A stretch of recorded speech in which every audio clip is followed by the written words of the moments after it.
शुरू करें? ठीक है। तो जी नमस्कार।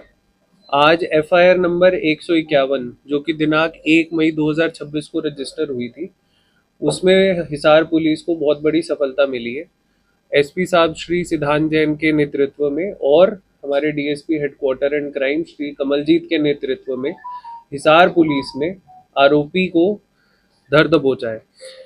तो हुआ ऐसा था, जैसे कि आपको सबको पता है कि करीब 4 महीने पहले ये वारदात हुई थी और 4 महीने से फरार चल रहे ये 50,000 रुपए के इनामी जो आरोपी हैं, इनको गिरफ्तारी करने में हिसार पुलिस को बहुत बड़ी सफलता प्राप्त हुई है।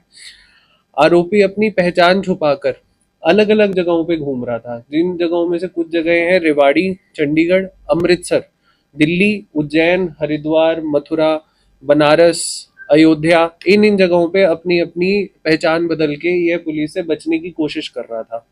हमारे एसपी साहब की नेतृत्व में पुलिस ने अपनी कई सारी टीमें इनके पीछे इन जगहों पे रही और कई समय तक पुलिस की टीम्स इन्हीं जगहों पे रह के उसी जगह पे कैंप करके अच्छे से गहनता से चेक भी करती रही, इनके पीछे लगी रही, परंतु सफलता उस समय हमें नहीं मिली थी। तो शिकायत ये ऐसे था कि शिकायतकर्ता श्री सौरभ इन्होंने थाना सिविल लाइन के अंदर अपनी कंप्लेंट दर्ज करवाई थी। उन्होंने बताया था कि जो उनकी बहन है जिनका नाम सोनिया था, उनकी 2016 में सौरभ के साथ शादी हुई थी और इनके बाद इनके घरेलू मतभेद चल रहे थे बहुत ज्यादा। तो सोनिया ने 30 अप्रैल को आरोपी के घर से चले जाने के लिए एक गुमशुदगी का कंप्लेंट दी थी, जिसके ऊपर पुलिस ने कार्रवाई की। और 1 मई को जब शिकायतकर्ता जो कि सौरभ है, वो अपनी बहन के घर जब आए तो उन्होंने उनके घर पे जाके उनकी डेड बॉडी देखी, जिसके बाद ये पर्चा दर्ज हुआ और पुलिस ने पूरे देश भर में इसका मैनहंट लॉन्च किया और इनको चेक किया। तो हुआ ऐसे कि 26 अगस्त को जो आरोपी हैं वो यहाँ पे भेस बदलकर हिसार में आया हुआ था।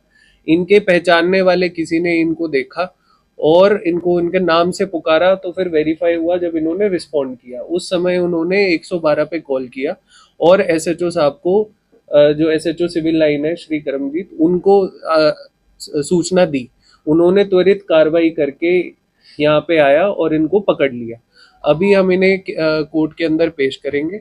कोर्ट में पेश करने के बाद रिमांड में लेंगे और यह पूछताछ करेंगे कि ये यहाँ पे जब गए थे तो इनकी किस किस ने भागने में मदद की थी, कहाँ कहाँ पर छुपे थे, और अगर इस अपराध में किसी और की संलिप्तता है तो वो किस किस की है, वो गहनता से पूछताछ की जाएगी। मैं फिर से बता देता हूँ कि इन्होंने रेवाड़ी, चंडीगढ़, अमृतसर, दिल्ली के गुरुद्वारे शीशगंज साहिब और बंगला साहिब, फिर और धार्मिक स्थान जैसे कि उज्जैन, हरिद्वार, मथुरा, अयोध्या, इन जगहों पे धार्मिक स्थलों में अपना भेष बदलकर छुपने की कोशिश की और लगातार ये ऑन द मूव थे। इसके बाद 4 महीने तक हिसार पुलिस की मेहनत के बाद आज हिसार पुलिस को बहुत बड़ी कार्रवाई मिली है। इसमें मैं यह मैसेज देना चाहूँगा कि हमारे एसपी साहब श्री सिद्धांत जैन के नेतृत्व में अपराधियों के खिलाफ कड़ी से कड़ी कार्रवाई की जा रही है और कोई भी अपराधी किसी भी तरह का अपराध अगर करता है तो हिसार पुलिस उसे सक्षम तौर पर उसे जल्द से जल्द अच्छे से कार्रवाई करके मेहनत करके जरूर पकड़ के लेके आएगी। कोई भी अपराधी बच के नहीं जा सकता है और कोई भी अपराधी पुलिस से नहीं निकलेगा। सबको आखिरी में जस्टिस का सामना करना ही पड़ेगा। धन्यवाद। जी कबूल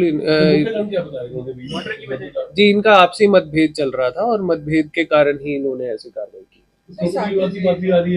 क्या जी वो अच्छे से पूछताछ करने के बाद ही हम डिटेल्स में बता पाएंगे। सर, साथ ही जिस पुलिस टीम को आप पूरा क्रेडिट दे रहे हैं, वो पुलिस टीम आधे घंटे बाद पहुंची है। डायरेक्ट 112 पे फोन करने के बाद इतना टाइम उन्होंने सिर्फ इनको लेकर के आने में लगा दिया है, उसको लेकर के क्या कहना चाहिए? मैम ये बात बिल्कुल ही तथ्यात्मक तौर पे गलत है। पुलिस ने उसी समय कार्रवाई करके इनको गए, इनको चेक किया, क्योंकि ये भेस बदले हुए थे तो उसको वेरीफाई करना ज्यादा जरूरी था कि कोई नॉर्मल इंसान अपराधी की तरह ना ट्रीट हो पाए। इस वजह से पुलिस ने उसी समय वेरीफाई करना जरूरी समझा और वेरीफाई करने के बाद ही पकड़ा है।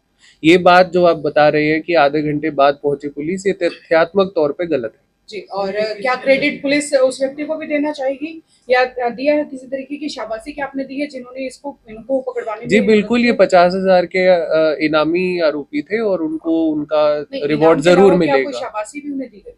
जी बिल्कुल, हम बिल्कुल दिए उनको। लेकिन उन्होंने मना किया सर। रिसेंटली उन्हीं के इंटरव्यू से आपके पास डायरेक्ट आ रही है, उन्होंने जैसे कि पुलिस की तरफ से ना ही आज ब्रीफिंग में मुझे बुलाया गया है, ना कोई शाबाशी दी गई है। देखिए कुछ भी ब्रीफिंग मैसेज में मेरे पास अब तक नहीं प्लीज मेरी बात समझिए कि इसको इस तरह से सेंसेशनलाइज मत कीजिए। पुलिस अपनी तौर पे उनको जिस भी तरह का अप्रिसिएशन लेटर और रिवॉर्ड है वो सही तौर पे देगी। यहाँ पर उनको बुलाने का कोई औचित्य नहीं है क्योंकि उनकी आइडेंटिटी को हम रिवील नहीं करना चाहेंगे। सर ये भेष बदल के रह रहा था, किस तरीके से भेष बदले इसने? जी, इन्होंने अपने बाल भी कटवा लिए थे, कपड़े वगैरह भी चेंज कर रहे थे, कैप का इस्तेमाल करते थे, अलग अलग तरीके से कर रहे थे। तो सर इस तरीके में का प्रयास कर रहे थे लगातार, पर जी। हिसार किस वजह से आए थे पता चला है?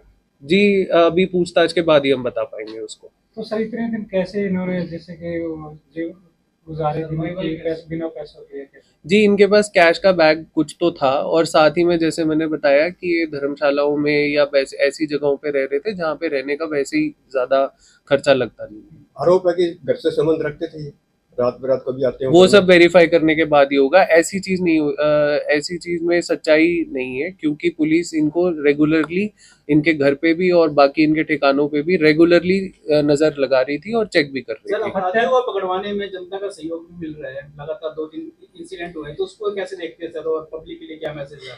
जी पब्लिक के लिए यही मैसेज है कि हिसार पुलिस आपकी मदद के लिए ही है और पब्लिक भी हिसार पुलिस की मदद के लिए है। हम सब एक ही समाज का हिस्सा है, हम लोग एक दूसरे के लिए काम करते हैं और हम एक दूसरे का सहयोग करेंगे तो आपराधिक किस्म के आदमियों के ऊपर अंकुश लगाया जा सकता है। बहुत बहुत धन्यवाद।